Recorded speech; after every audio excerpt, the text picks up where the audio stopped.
నమస్కారం వార్తలకు స్వాగతం ముందుగా ముఖ్యాంశాలు తిరుపతి జిల్లాలోని మామిడి రైతులు ఎవరు ఆందోళన చెందవద్దు మామిడి రైతులను రాష్ట్ర ప్రభుత్వం అన్ని విధాలుగా ఆదుకుంటుంది హెల్ప్ లైన్ నంబర్ 087722360007 వెల్లడించిన తిరుపతి జిల్లా కలెక్టర్ వెంకటేశ్వర్ తిరుపతి నగరపాలక సంస్థ పరిధిలోని మాస్టర్ ప్లాన్ రోడ్లలో స్థలాలు కోల్పోయిన 207 మందికి టీడీఆర్ బాండ్లను పంపిణీ చేశాం పేర్కొన్న కమిషనర్ మౌర్య కన్నుల పండుగ తాతయ్యగుంట గంగమ్మ 5వ మరుపొంగళ్ళు అలరించిన కళాకారుల వేషధారణలు వజ్రాభరణాలు పట్టు వస్త్రాలు ముత్యాలతో అమ్మవారిని శోభాయమానంగా అలంకరించి భక్తులకు దర్శన భాగ్యం కల్పించిన ఆలయ అధికారులు. వార్తల్లోని వివరాలు. తిరుపతి జిల్లాలోని తోతాపూరి మామిడి రైతులను రాష్ట్ర ప్రభుత్వం అన్ని విధాలుగా ఆదుకుంటుందని ఎవరూ ఆందోళన చెందవద్దని తిరుపతి జిల్లా కలెక్టర్ వెంకటేశ్వర్ తెలిపారు. మంగళవారం ఉదయం స్థానిక కలెక్టరేట్లోని వీడియో కాన్ఫరెన్స్ హాల్ నందు జిల్లా కలెక్టర్ వెంకటేశ్వర్, జాయింట్ కలెక్టర్ శుభం మన్సల్, జిల్లా ఉద్యాన శాఖ అధికారి దశరథ రామిరెడ్డితో కలిసి మామిడి సేకరణపై మీడియా ప్రతినిధులతో సమావేశం నిర్వహించారు. ఈ సందర్భంగా జిల్లా కలెక్టర్ మాట్లాడుతూ రాష్ట్ర ప్రభుత్వం మామిడి రైతులను అన్ని విధాలా ఆదుకుంటుందని ఎవరు ఆందోళన చెందవలసిన అవసరం లేదని తెలిపారు. వాతావరణ పరిస్థితులు, రైతులు తీసుకున్న జాగ్రత్తల వలన మామిడి దిగుబడి పెరిగిందని తెలిపారు. జనవరి నుంచి కూడా రైతులు మామిడి పండ్ల నాణ్యత, క్వాలిటీ బాగుండాలని, మార్కెట్లో ఎక్కువ ధర రావాలనే ఉద్దేశంతో ఎరువులు వాడకం ప్రతిసారి 2-3 సార్లు ఎరువులు వాడటం కంటే అదనంగా ఎక్కువ వాడటం జరిగిందని తెలిపారు. దీని వలన ఇన్పుట్ కాస్ట్ పెరగడం జరిగిందని పేర్కొన్నారు. గడిచిన 2-3 సంవత్సరాల కంటే గుజ్జు పరిశ్రమ ఈ సంవత్సరం ఎగుమతి ఎక్కువ చేయడం జరిగిందని పేర్కొన్నారు. అంతర్జాతీయ మార్కెట్ పరిస్థితులు, యుక్రెయిన్ యుద్ధం వలన మామిడి పల్ప్ ఎగుమతి అనే చాలా వరకు తగ్గిందని అన్నారు. పక్క రాష్ట్రాలైనటువంటి తమిళనాడు, కర్ణాటకలో కృష్ణగిరి మార్కెట్ నుండి మార్కెట్ గుజ్జు పరిశ్రమల నుంచి పార్లే, కోకోకోలా, పెప్సీ కంపెనీల వాళ్ళు ఎక్కువగా కొనుగోలు చేశారని తెలిపారు. దాని కారణంగా గత 2 సీజన్లలోనూ గుజ్జు నిల్వలు అలాగే ఉండిపోయాయని తెలిపారు. ఈ నేపథ్యంలో జిల్లా స్థాయిలో ప్రజాప్రతినిధులు, అధికారులు, గుజ్జు పరిశ్రమలు, రైతులు, రైతు సంఘాల నేతలతో సమావేశం నిర్వహించి సమస్యలు తెలుసుకుని ప్రభుత్వానికి తెలియజేయడం జరిగిందని తెలిపారు. రైతులు ఎలాంటి తొందరపాటు లేకుండా పంట కోత కోయవద్దని, అలాగే మామిడి పక్వానికి వచ్చిన తర్వాత కోయాలని తెలిపారు. చివరి కేజీ వరకు ప్రభుత్వం ప్రతి రైతుకి 4 రూపాయల సబ్సిడీ ఇవ్వడం జరుగుతుందన్నారు. రైతులు, మండీలు, ట్రేడర్స్ గుజ్జు పరిశ్రమల దగ్గరికి తొందరపడి వెళ్లవద్దని, దిగుబడి రాకముందే కోత కొయ్యొద్దని తెలిపారు. జిల్లాలోని మామిడి రైతులకు ఎలాంటి సందేహాలు ఉన్నా హెల్ప్ లైన్ కు కాల్ చేసి తెలుసుకోవాల్సిందిగా జిల్లా కలెక్టర్ తెలిపారు. Help line number 087722360007. ఈ కార్యక్రమంలో జిల్లా వ్యవసాయ అధికారి ప్రసాద్, ఉద్యాన శాఖ అధికారులు మరియు సిబ్బంది తదితరులు పాల్గొన్నారు. జనవరి నుంచి కూడా చాలామంది రైతులు పెస్టిసైడ్స్ అంటే మంచి ఫ్రూట్ సైజ్ పెరగాలి, ఫ్రూట్ క్వాలిటీ బాగుండాలి, అంటే మార్కెట్లో ఎక్కువ ధర రావాలనే ఉద్దేశంతో ప్రతి ఏడు కూడా 2-3 సార్లు వేసే పెస్టిసైడ్స్ ఈసారి ఒక 2-3 టైమ్స్ పెంచారు. ఆల్మోస్ట్ కొంతమంది అయితే 5-6 సార్లు కూడా పెస్టిసైడ్స్ వేయటం జరిగింది. తద్వారా ఇన్పుట్ కాస్ట్ అనేది పెరగటం కూడా జరిగింది. మూడో విషయం ఏమంటే, గడిచిన 2 సంవత్సరాల్లో ఉన్నటువంటి గుజ్జు పరిశ్రమల తాలూకా సేల్స్, అంటే వాళ్ళు జనరల్గా ఇక్కడ ఏంటంటే పార్లేకి, కోకోకోలాకి, పెప్సీకి, అదేవిధంగా ఎక్స్పోర్ట్ కూడా చాలా చేస్తారు. 60% ఎక్స్పోర్ట్ కూడా చేయటం జరుగుతుంది. గడిచిన 2 సంవత్సరాల్లో 2 సీజన్స్లో ఇంటర్నేషనల్ మార్కెట్ కండిషన్స్ ఎఫెక్ట్ వల్ల, ముఖ్యంగా కొన్ని యూరోప్లో యుక్రెయిన్ వార్ వల్ల, మిగతా పరిస్థితుల దృష్ట్యా మనకు ఎక్స్పోర్ట్ అనేది, పల్ప్ ఎక్స్పోర్ట్ అనేది గణనీయంగా తగ్గింది. అదేవిధంగా మనకి పక్క రాష్ట్రాలైనటువంటి తమిళనాడు, కర్ణాటకలో కృష్ణగిరి మార్కెట్ మనకు మేజర్ కాంపిటీటర్గా ఉంటారు. అక్కడ పల్ప్ ఇండస్ట్రీ, అక్కడ లాస్ట్ సీజన్స్లో అక్కడ ఉన్నటువంటి గుజ్జు పరిశ్రమల నుంచి ఎక్కువ మనకి పార్లే కానీ, కోకోకోలా కానీ, పెప్సీ కానీ వీళ్ళు అక్కడ ఉన్నటువంటి గుజ్జు పరిశ్రమల నుంచి కొనుగోలు ఎక్కువ చేశారు. ఎందుకంటే అక్కడ రెమ్యూనరేటివ్ ప్రైస్ వాళ్ళు తక్కువగా అమ్మటం, వాళ్ళ రైతులు వాళ్ళకి పరిశ్రమలకు తక్కువగా అమ్మటం, తద్వారా పల్పును వాళ్ళు తక్కువకు మార్కెట్ చేసుకోగలిగారు. దీనివల్ల ఏమైందంటే గడిచిన 2 సీజన్స్లో మన గుజ్జు పరిశ్రమల దగ్గర చాలా పల్ప్ నిల్వలైతే ఉండిపోయినాయి. దానివల్ల ఒకవైపు బంపర్ ప్రొడక్షన్, ఇంకోవైపు గుజ్జు పరిశ్రమల్లో నిల్వలు ఉండటంతో వాళ్ళు తీసుకోవటం ఈసారి ఇబ్బంది అవుతుందనేది లాస్ట్ 5-6 మంత్స్ నుంచి చెప్పడం జరిగింది. అయినప్పటికీ జిల్లా స్థాయిలో ప్రజాప్రతినిధులు, అధికారులు చాలాసార్లు మన గుజ్జు పరిశ్రమలతో, రైతులతో, రైతు సంఘాల నేతలతో, అదేవిధంగా ఎండ్ కన్జ్యూమర్స్ మార్కెట్ వాళ్ళతోటి కూడా అనేక సార్లు వాళ్ళతో సమావేశాలు నిర్వహించడం జరిగింది. సమస్యలు తెలుసుకోవటం జరిగింది. ప్రభుత్వానికి కూడా నివేదించడం జరిగింది. అదేవిధంగా జిల్లాలో ఉన్నటువంటి ఇన్ఛార్జ్ మంత్రులు కూడా ప్రభుత్వానికి నివేదించడం జరిగింది. చీఫ్ సెక్రటరీ గారు కూడా హైయెస్ట్ లెవెల్లో బ్యాంకర్స్ కమిటీ మీటింగ్ కన్వీన్ చేసి గుజ్జు పరిశ్రమల తాలూకా వాళ్ళ రిక్వెస్ట్ మేరకు ఏదైతే వాళ్ళు లోన్స్ తీసుకున్నటువంటి ఇంట్రెస్ట్ పేమెంట్స్ని కూడా డిఫర్ చేయడానికి కూడా కార్యాచరణలో ఇప్పుడు తీసుకోవడం జరుగుతుంది. అవి ఈచ్ ఇండివిజువల్ బ్యాంక్స్ కూడా వాటికి ఫేవరబుల్గా యాక్షన్స్ తీసుకోబోతున్నాయి. తిరుపతి నగరపాలక సంస్థ పరిధిలోని మాస్టర్ ప్లాన్ రోడ్లలో స్థలాలు కోల్పోయిన 207 మందికి టీడీఆర్ బాండ్లను పంపిణీ చేశామని కమిషనర్ మౌర్య తెలిపారు. మాస్టర్ ప్లాన్ రోడ్లలో స్థలాలు కోల్పోయిన లబ్ధిదారులకు మంగళవారం నగరపాలక సంస్థ కార్యాలయంలో కమిషనర్ టీడీఆర్ బాండ్లను పంపిణీ చేశారు. మాస్టర్ ప్లాన్ రోడ్లలో స్థలాలు కోల్పోయిన లబ్ధిదారులకు మంగళవారం నగరపాలక సంస్థ కార్యాలయంలో కమిషనర్ టీడీఆర్ బాండ్లు పంపిణీ చేశారు. ఈ సందర్భంగా కమిషనర్ మాట్లాడుతూ నగరంలో మాస్టర్ ప్లాన్ రోడ్లు ఏర్పాట్లో స్థలాలు కోల్పోయిన వారికి పారదర్శకంగా బాండ్లు పంపిణీ చేసేందుకు ప్రత్యేక డ్రైవ్ నిర్వహించామని అన్నారు. ఇందులో అందరి దరఖాస్తులు పరిశీలించి ఆన్లైన్ చేశామని పేర్కొన్నారు. పలుమార్లు టీడీఆర్ కమిటీ సభ్యులు ఆన్లైన్ ద్వారా సమావేశమై అన్ని పత్రాలు సక్రమంగా ఉన్నవారిని గుర్తించామని అన్నారు. ఈ ప్రక్రియలో ఇప్పటివరకు 207 మందికి టీడీఆర్ బాండ్లు పంపిణీ చేశామని అన్నారు. కాగా మంగళవారం ఆన్లైన్ ద్వారా నిర్వహించిన కమిటీ సమావేశంతో పాటు 187 మందిని ఎంపిక చేసినట్లు తెలిపారు. వీరందరూ గిఫ్ట్ డీడీ ఇచ్చిన వెంటనే టీడీఆర్ బాండ్లు మంజూరు చేస్తామని అన్నారు. ఈ సమావేశంలో డీసీపీ మహాపాత్ర, ఏసీపీలు బాలాజీ, మూర్తి, ప్లానింగ్ సెక్రటరీలు తదితరులు పాల్గొన్నారు. చిత్తూరు జిల్లాలో మామిడి రైతాంగాన్ని రాష్ట్ర ప్రభుత్వం ఆదుకుంటుందని అపోహలను నమ్మి ఆందోళన చెందవద్దని చిత్తూరు జిల్లా ఇన్ఛార్జ్ కలెక్టర్ విద్యాధరి పేర్కొన్నారు. మంగళవారం జిల్లా సచివాలయంలోని సమావేశ మందిరంలో జిల్లా ఇన్ఛార్జ్ కలెక్టర్ తోతాపురి మామిడికాయల కొనుగోలు ప్రక్రియపై పాత్రికేయుల సమావేశం నిర్వహించారు.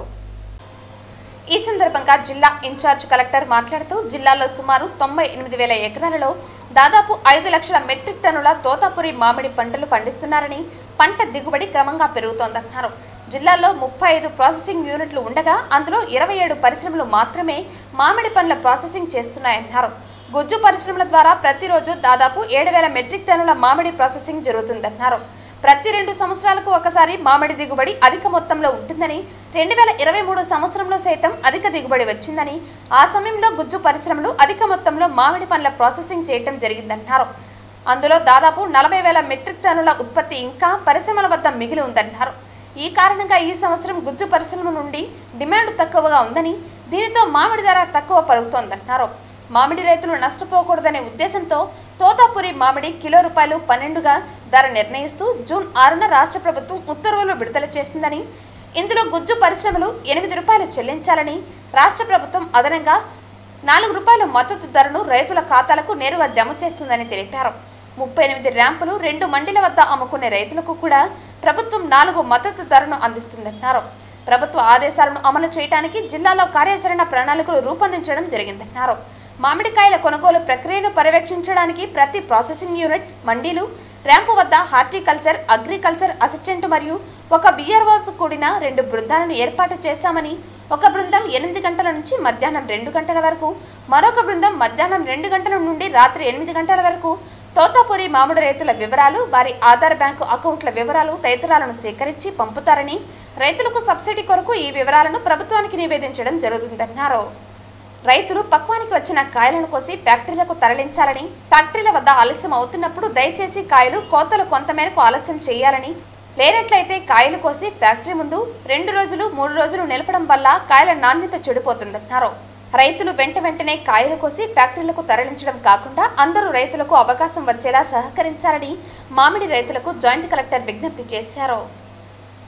సో ఈ విధానాన్ని మనము జిల్లాల్లో అమలు చేయడానికి మనము ఒక సెటప్ చేసుకున్నాము. సో మన వద్ద ఉన్న 27 processing units, 38 ramps and mandis, ఈ ప్రతి ఒక్క లొకేషన్లో కూడా 2 టీమ్స్ చెప్పున, ప్రతి ఒక్క టీంలో ఒక హార్టికల్చర్, అగ్రికల్చర్ అసిస్టెంట్ అండ్ ఒక విఆర్ఓ రెవెన్యూ ఎంప్లాయీ ఉంటారు. ప్రతి యూనిట్లో 2 షిఫ్ట్లు. మొదటి షిఫ్ట్ పొద్దున 8 నుంచి మధ్యాహ్నం 2 వరకు, మధ్యాహ్నం షిఫ్ట్ 2 PM నుంచి ఈవినింగ్ 8 o'clock వరకు వీళ్ళు వర్క్ చేస్తారు. వీళ్ళు ఈ షిఫ్ట్స్లో కూర్చొని మనం ఒక ప్రొఫార్మా ఇచ్చాము.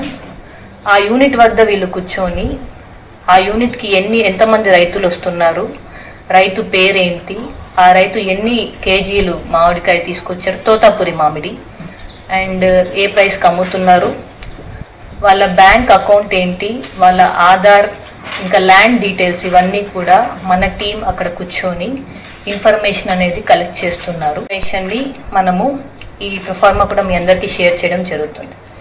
సో ఈ ఇన్ఫర్మేషన్ని మనము daily, weekly and monthly reconcile చేసి సబ్సిడీ, ప్రతి ఫార్మర్కి ఎంత సబ్సిడీ వస్తుంది అనేసి క్యాల్కులేట్ చేసి మనము గవర్నమెంట్కి రాయడం జరుగుతుంది. సో ఇది యూనిట్స్ వద్ద మనము ఎస్టాబ్లిష్ చేసుకున్న టీమ్స్. అండ్ ఇదే కాకుండా ప్రతి మండల్లో మండల్ లెవెల్ ఇన్ఛార్జెస్ మనం ఎస్టాబ్లిష్ చేసుకున్నాము. అండ్ కొన్ని మండలాల్లో ఎక్కడెక్కడైతే మనకి నంబర్ ఆఫ్ యూనిట్స్ ఎక్కువగా ఉంది, ర్యాంప్స్ ఎక్కువగా ఉన్నాయి, పూతలపట్టు, తవనంపల్లి, గుడిపాల, ఇటువంటి మండలాల్లో మనము ఎక్కువగా డిస్ట్రిక్ట్ లెవెల్ స్పెషల్ ఆఫీసర్స్ని కూడా ఇన్ఛార్జ్ వేయడం జరిగింది. సో వీళ్ళందరూ కూడా కాకుండా మనం కలెక్టరేట్లో ఒక కంట్రోల్ రూమ్ ఎస్టాబ్లిష్ చేశాము. ఈ రోజు నుంచి కంట్రోల్ రూమ్ 3 షిఫ్ట్లలో నడుస్తుంది. నిన్నటి వరకు 2 షిఫ్ట్లలో నడిచింది. సో 3 షిఫ్ట్స్లో ఈ కంట్రోల్ రూమ్ మనము కంటిన్యూ చేస్తాము. అండ్ కంట్రోల్ రూమ్ నంబర్స్ కూడా పబ్లిక్ ఇవ్వడం జరుగుతుంది. రైతులు కానీ ఎవరైనా ప్రజలు కానీ ఏదైనా సమస్యను వెంటనే జిల్లా యంత్రాంగం దృష్టికి తీసుకురావాలి అంటే మీరు వెంటనే ఆ నంబర్స్కి కాల్ చేసి మాకు ఇంటిమేట్ చేయగలిగితే మేము కన్సర్న్డ్ యూనిట్స్తో కానీ డిపార్ట్మెంట్తో కానీ మాట్లాడి సమస్యని పరిష్కరించడానికి తగిన చర్యలు తీసుకోవడం జరుగుతుంది. సో ఈ సిస్టమే కాకుండా ర్యాంప్స్ అండ్ మండీస్లో మనం AD marketing department, legal metrology and also DTC, వీళ్ళందరి ద్వారా మనము టాస్క్ ఫోర్స్ ఎస్టాబ్లిష్ చేసుకున్నాము. ఎక్కడెక్కడైతే ప్రైస్ మానిటరింగ్ చేయడానికి, ఎక్కడెక్కడైతే ప్రైస్ అనేది తగ్గిపోతుందో వెంటనే టీమ్స్ వెళ్ళి అక్కడ ట్రేడర్స్తో, ఫార్మర్స్తో నెగోషియేట్ చేస్తూ ప్రైస్ అనేది పడిపోకుండా చర్యలు అనేవి తీసుకోవడం జరుగుతుంది. వినాయక సాగర్ అభివృద్ధి పనుల్లో పెండింగ్ లో ఉన్న వాటిని త్వరగా పూర్తి చేయాలని తిరుపతి నగరపాలక సంస్థ కమిషనర్ మౌర్య అధికారులను ఆదేశించారు. మంగళవారం ఉదయం వినాయక సాగర్ ను కొర్లగుంట వద్ద జరుగుతున్న డ్రైనేజీ కాల్వ నిర్మాణ పనులను అధికారులతో కలిసి కమిషనర్ పరిశీలించారు. మంగళవారం ఉదయం వినాయక సాగర్ ను కొర్లగుంట వద్ద జరుగుతున్న డ్రైనేజీ కాల్వ నిర్మాణ పనులను అధికారులతో కలిసి కమిషనర్ పరిశీలించారు. ఈ సందర్భంగా కమిషనర్ మాట్లాడుతూ వినాయక సాగర్ లో స్విమ్మింగ్ పూల్, గ్లో గార్డెన్ పనులు త్వరగా పూర్తి చేయాలని అధికారులను ఆదేశించారు. సాగర్ వాకింగ్ ట్రాక్ నందు పెరిగిన మొక్కలు కత్తిరించి వాకర్స్ కు ఇబ్బంది లేకుండా చేయాలని అన్నారు. అక్కడ ఖాళీగా ఉన్న ప్రాంతాల్లో మొక్కలు నాటాలని అన్నారు. సాగర్ ను పరిశుభ్రంగా ఉంచి ప్రజలకు ఆహ్లాదం కలిగించే ఏర్పాట్లు చేయాలని అన్నారు. కొర్లగుంట ఆరోగ్య ఫార్మసీ వద్ద జరుగుతున్న డ్రైనేజీ కాల్వ నిర్మాణాన్ని పరిశీలించి త్వరగా పూర్తి చేయాలని అధికారులను ఆదేశించారు. కమిషనర్ వెంట superintendent engineer Shyam Sundar, smart city ఈ రవి, డిఈ రమణ, రాజు, వెంకట ప్రసాద్ తదితరులు పాల్గొన్నారు.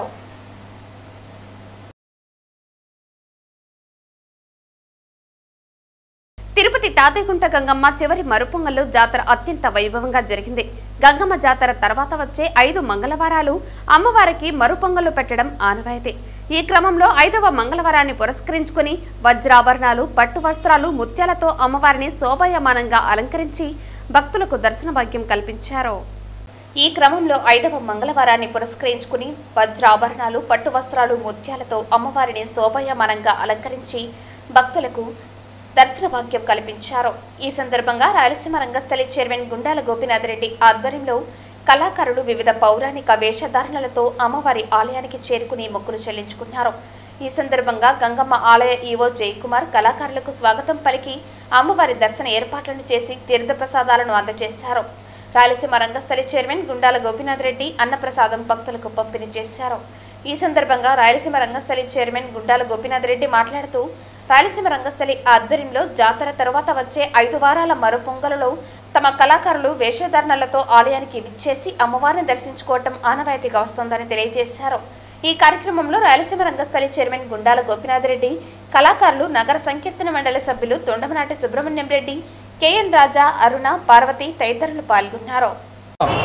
తిరుపతి గ్రామ దేవత గంగమ్మ తల్లి జాతర అంగరంగ వైభవంగా జరిగింది. ఆ విధంగానే జాతర తర్వాత 5 మంగళవారాలు కూడా అంగరంగ వైభవంగా జరిగింది. ప్రతి ఒక్కరూ వచ్చి అమ్మవారికి వివిధ వేషధారణలతో మొక్కులు చెల్లించుకున్నారు. అమ్మవారి ఆశీస్సులు పొందాము. ఈరోజు జాతర తర్వాత ఐదో మంగళవారము. ఈరోజు దేవస్థానం సిబ్బంది అమ్మవారిని ఉదయమే ప్రత్యేకమైన అభిషేకాలు చేసి అటు తర్వాత ముత్యపు పందిరితో అమ్మవారిని శోభాయనంగా అలంకరించి మాకంతా దర్శనం భాగ్యం కల్పించారు. దేవస్థానం సిబ్బందికి, అర్చకులకి, అలాగే ఈవో జయకుమార్ గారికి అందరికీ ప్రత్యేక ధన్యవాదాలు తెలుపుతున్నాము. ప్రతి ఏడు మేము ఈ విధంగా వచ్చి అమ్మవారికి వివిధ వేషధారణలతో తప్పట్లు తాళాలతో వచ్చి అమ్మవారిని దర్శించుకుంటాము. అలాగే ప్రసాదాలు పెడతాము. అమ్మవారి అనుగ్రహంతో మనం అందరూ సుఖ సంతోషాలతో ఉండాలని, ప్రతి ఒక్కరూ వచ్చి అమ్మవారిని దర్శించుకొని ఆమె చల్లని చూపులతో మనం అంతా సుఖంగా జీవించాలని, పిల్లలు మంచి చదువుకోవాలని ఆశిస్తూ జై గంగమ్మ తల్లి. తిరుపతి చంద్రబాబు నాయుడు, పవన్ కళ్యాణ్ ఆధ్వర్యంలో సాగిస్తున్న కూటమి ఏడాది పాలన వైఫల్యాల పుట్టగా మారిందని సిపిఎం జిల్లా నేత కందరపు మురళి ఆరోపించారు. ఎన్నికలకు ముందు ఇచ్చిన వాగ్దానాలను విస్మరించి కార్పొరేటర్లకు సంపాదన పందారం చేస్తూ ప్రజలకు ద్రోహం చేస్తున్నారని ఆరోపించారు. కూటమి ఏడాది పాలన పూర్తయిన సందర్భంగా సిపిఎం ప్రచురించిన బుక్లెట్ ను సిపిఎం నేతలు ఆవిష్కరించారు. ఈ సందర్భంగా సిపిఎం జిల్లా నేతలు కందరపు మురళి, సుబ్రహ్మణ్యం, పట్టణ నేతలు వేణుగోపాల్, మాధవ్, బుజ్జి, నరేంద్ర, రమేష్, జయంతి తదితరులు పాల్గొని ప్రసంగించారు. కేంద్రంలోని నరేంద్ర మోదీతో జతకట్టిన టీడీపీ, జనసేన నేతలు రాష్ట్ర ప్రయోజనాలు తాకట్టు పెట్టి అదానీ, అంబానీలకు ప్రజల సంపదలను కొల్లగొట్టి దారదత్తం చేస్తున్నారని ఆరోపించారు. ప్రతిరోజు వైసీపీ, టీడీపీలు పరస్పరం ఆరోపణలు చేసుకోవటం మినహా ప్రజా సంక్షేమాన్ని, రాష్ట్ర అభివృద్ధిని విస్మరించారని అన్నారు. వెనుకబడిన ప్రాంతాల అభివృద్ధి విభజన చట్టంలో పేర్కొన్న నిధులు సాధించుకోలేకపోయారని విమర్శించారు. తిరుమల తిరుపతి దేవస్థానం వివాదాలకు కేంద్రంగా మార్చేశారని, స్వల్ప కారణాలను చూపి మత ఉద్రిక్తతలను రెచ్చగొడుతున్నారని అన్నారు. కార్మికులకు పని గంటలు 10 నుంచి 12 గంటలకు పెంచిన ఘనత చంద్రబాబు ప్రభుత్వానిదేనని, కార్మికులకు కనీస వేతనాలను గత 15 ఏళ్లుగా పెంచడం లేదని, కష్టజీవులకు కొనుగోలు శక్తి లోపించిందని, ప్రభుత్వ విధానాలే దీనికి కారణమని ఆరోపించారు. కార్మికుల పని గంటలు పెంచడంలో ఉన్న శ్రద్ధ వారి వేతనాలు పెంచడంలో ప్రభుత్వానికి చిత్తశుద్ధి లేదని అన్నారు. ఆదానికి ఆంధ్ర రాష్ట్రాన్ని రాసి ఇవ్వటం మానుకుని ప్రజలు ఎన్నో అంచనాలతో 164 సీట్లతో కట్టబెట్టిన వైనాన్ని మర్చిపోకుండా వారి ప్రయోజనాలు కాపాడాలని ఈ సందర్భంగా నేతలు ఆకాంక్షించారు. పెరిగిన ధరలు తగ్గించాలని, రైతాంగాన్ని, వ్యవసాయ కూలీలను, మహిళలను, కార్మికులను ఆదుకోవాలని విజ్ఞప్తి చేశారు. విద్య, వైద్యం, విద్యుత్ రంగాలలో జగన్మోహన్ రెడ్డి ప్రభుత్వం అనుసరించిన విధానాలనే చంద్రబాబు నాయుడు అమలు చేయటం సమంజసమా అని, అందుకేనే మిమ్మల్ని ప్రజలు 164 ఎమ్మెల్యేలు ఇచ్చి గెలిపించిందని తీవ్రస్థాయిలో విమర్శించారు. సిపిఎం ప్రచురించిన కూటమి ఏడాది పాలన పుస్తకాలను విస్తారంగా ప్రజల్లోకి తీసుకువెళ్తామని ఈ సందర్భంగా కందరపు మురళి తెలిపారు. మనం ఈరోజు ధర్నా కార్యక్రమం నిర్వహిస్తున్నాము. గతంలో కూడా మన sir deputy commissioner of labour Omkararao గారు, అసిస్టెంట్ కమిషనర్ ఆఫ్ లేబర్ రాలప్ గారు గతంలో 2 సార్లు కూడా సిమ్స్ యాజమాన్యాన్ని గట్టిగా మాట్లాడి ఆ సమస్యలు పరిష్కరిస్తామని చెప్పేసి కూడా రిటర్న్ కూడా తీసుకున్నారు. కానీ సిమ్స్ యాజమాన్యము మనకు న్యాయం చేయలేదు. సారు వాళ్ళు కూడా వాళ్ళు గౌరవించలేదు. అందుకని ఈరోజు మనం మాకు న్యాయం కావాలని చెప్పేసి ఇక్కడ ధర్నా చేస్తున్నాము. మన ధర్నాన్ని ఉద్దేశించి మాకు ఏమి ఎక్కువ ఏమి కూడా మామూలు కోరికలే, గుంతమ కోరికలే లేవు. ఆ విషయాలన్నీ కూడా మీకు తెలుసు కాబట్టి మాకు ఈరోజు కూడా జాయింట్ మీటింగ్ ఉంది. మీరు మాకు న్యాయం చేయాలని మా కార్మికులందరి తరఫున కూడా మేము మిమ్మల్ని రిక్వెస్ట్ చేస్తున్నాము. చిత్తూరు జిల్లా కుప్పం నియోజకవర్గం నారాయణపురం గ్రామంలో అప్పు చెల్లించలేదని మహిళను చెట్టుకు కట్టేసిన ఘటనపై కుప్పం డీఎస్పీ పార్థసారథి మీడియా సమావేశం నిర్వహించారు. నారాయణపురం గ్రామంలో అప్పు చెల్లించలేదని మహిళను చెట్టుకు కట్టేసిన ఘటనపై కుప్పం డీఎస్పీ పార్థసారథి మీడియా సమావేశం నిర్వహించారు. ఈ సందర్భంగా ఆయన వివరాలను వెల్లడిస్తూ మునెప్ప, రాజా, వెంకటమ్మ, జగదీశ్వరి అనే నలుగురు బాధిత మహిళ శిరీషను చెట్టుకు కట్టి కొట్టారని తెలిపారు. వాట్సాప్లో ఫోటో రాగానే పోలీసు సిబ్బంది ఘటనా స్థలానికి చేరుకున్నారని, మహిళపై దాడి చేసిన నలుగురిని అరెస్టు చేశామని తెలిపారు. నలుగురిపై అటెంప్ట్ మర్డర్ కేసు నమోదు చేశామని, శిరీష తమ పిల్లలకు టీసీ తీసుకోవాలని సోమవారం గ్రామానికి వచ్చిందని, శిరీషపై మునెప్ప కుటుంబీకులు దౌర్జన్యం చేసి అడ్డుకుని చెట్టుకు కట్టివేశారని అన్నారు. ఆర్థిక లావాదేవీల వల్లే ఈ ఘటన చోటు చేసుకుందని, రాజకీయాలకు సంబంధం లేదన్నారు. కుప్పం సబ్ డివిజన్ పరిధిలో ఇలాంటి ఘటనలను పునరావృతం కాకుండా చర్యలు తీసుకుంటామన్నారు. బాధిత మహిళ శిరీషపై దాడి చేసిన నలుగురిని రిమాండ్కు తరలిస్తున్నట్లు తెలిపారు. కుప్పం మండలం నారాయణపురం అనే విలేజ్లో మధ్యాహ్నం దాదాపుగా 1:10 ఒక శిరీష అనే 29 years ఉమ్మన్ని ఒక నలుగురు వ్యక్తులు అంటే ఫ్యామిలీ వాళ్ళు మునెప్ప, వెంకటమ్మ, రాజా, జగదీశ్వరి వీళ్ళు నలుగురు ఈ శిరీష అనే ఆవిడ వాళ్ళకి ఒక 80,000 రూపీస్ అప్పు ఉందని చెప్పేసి ఆ అప్పు కట్టమని చెప్పి వాదులాడుకొని మీరు అప్పు కట్టేంత వరకు నేను ఊరి నుంచి పంపించమని చెప్పేసి ఇంటి వద్ద ఉన్న ఒక వేప చెట్టుకి కట్టేయడం జరిగింది. తాడుతో కట్టేసి కొట్టడం జరిగింది ఆవిడని. ఈ విషయంగా మాకు వాట్సాప్ ద్వారా ఒక ఫోటో రావడంతో ఇమ్మీడియట్గా నేను మా సిబ్బందిని అలర్ట్ చేసి పంపించడం జరిగింది. మా సిబ్బంది అక్కడికి వెళ్ళే టయానికి ఆ అమ్మాయికి కట్లిప్పేసి కూర్చోబెట్టి మాట్లాడుతున్నారు ఊళ్ళో కొంతమంది. వెంటనే మనం పోలీస్ స్టేషన్కి తీసుకురావడం జరిగింది. జరిగిన సంఘటనకి శిరీష నుంచి కంప్లైంట్ తీసుకొని ఒక కేసు రిజిస్టర్ చేయడం జరిగింది. దీంట్లో ముద్దాయిలుగా భావిస్తున్న మునెప్ప, వెంకటమ్మ, రాజా అండ్ జగదీశ్వరి అనే వాళ్ళు కూడా మన కస్టడీలో ఉన్నారు. వాళ్ళని ఇప్పుడు రిమాండ్కి పంపిస్తున్నాము. ఈ కేసులో 126 Clause 2, 118 Clause 1, 115 Clause 2, 351 Clause 2 and 109 BNS Act read with 3 Clause 5 case register చేయడం జరిగింది. That means attempt to murder case కట్టడం జరిగింది. దీని పూర్వపరాలు విచారిస్తే ఈ శిరీష అనే అమ్మాయి తన భర్తతో, తిమ్మరాయప్ప అనే భర్తతో ఆ విలేజ్లో, నారాయణపురం విలేజ్లో గతంలో ఉండేది. ఒక 3 years బ్యాక్ వాళ్ళకి అక్కడ ఎక్కువగా అప్పులు చేసేసి తీర్చలేక ఎక్కువ మొత్తంలో లక్షల్లో అని చెప్తున్నారు. ఇప్పుడు నేను విలేజ్కి వెళ్ళి ఎంక్వైరీ చేయడంతో లక్షల్లో ఎక్కువ అప్పులు చేసేశారు. తీర్చలేని పరిస్థితుల్లో వాళ్ళు ఊరిడ్చి వెళ్ళిపోయారు 3 years బ్యాక్. అప్పటి నుంచి వాళ్ళ ఆచూకీ తెలియలేదని గ్రామస్తులు చెప్తున్నారు. ఇది ఇలాగుండగా ఆవిడ తన 2 పిల్లలకి అక్కడ స్కూల్లో చదివినారు. ఆ టీసీ తీసుకోవడానికి నిన్న మధ్యాహ్నము వాళ్ళ మేనమామ గారితో ఆ విలేజ్కి రావడం జరిగింది 2-wheelerలో. అప్పుడు ఈ నలుగురు ముద్దాయిలు ఎవరైతే ఉన్నారో ఆమెను చూసి ఆపి వాగ్వాదం చేసుకున్నారు. ఖచ్చితంగా 80,000 మాకు కట్టే నువ్వు వెళ్ళాలని. దాంతో మిగతా విలేజర్స్ కూడా వచ్చారు. వీళ్ళు హ్యాండెడ్గా ఆమె నుంచి ఎలాగైనా వసూలు చేయాలని చెప్పి దౌర్జన్యం చేస్తూ ఆమెకి చెట్టు కట్టేయడము చేశారు. ఈ విషయంగా మనము ముందుకెళ్తున్నాం. ఈ సదరు సంఘటనలో ఎటువంటి పొలిటికల్ ఇష్యూస్ లేవు, పొలిటికల్ ఇన్వాల్వ్మెంట్స్ ఏమీ లేదు దీంట్లో. అలాగే కుల ప్రస్తావన లేదు, అలాగే ఇతరత్ర కారణం లేదు. కేవలం ఫైనాన్షియల్ మ్యాటర్స్ మాత్రమే ఉన్నాయి. ఈ అప్పుల వ్యవహారం మాత్రమే ఉంది దీంట్లో. మేము తరోగా ఎంక్వైరీ చేసాం. నిన్న సాయంత్రం నుంచి ఇప్పటివరకు ఎంక్వైరీ చేసిన దాంట్లో మాకు తెలిసిన విషయం ఇది. సమాచారం వచ్చిన వెంటనే, మాకు జస్ట్ వాట్సాప్లో ఒక ఫోటో వచ్చిన వెంటనే మేము రెస్పాండ్ అయ్యి ఆ అమ్మాయిని రెస్క్యూ చేయడం జరిగింది. తీసుకువచ్చి ఆ అమ్మాయిని ఇప్పుడు హాస్పిటల్ కూడా పంపించడం జరిగింది నిన్నే.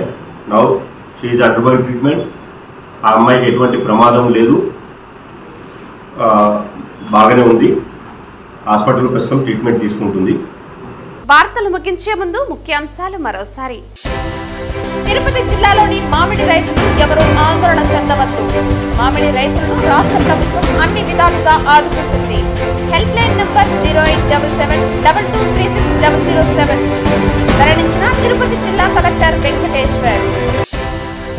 తిరుపతి నగరపాలక సంస్థ పరిధిలోని మాస్టర్ ప్లాన్ రోడ్లలో స్థలాలు కోల్పోయిన 207 మందికి టీడీఆర్ బాండ్లను పంపిణీ చేశాం పేర్కొన్న కమిషనర్ మౌర్య.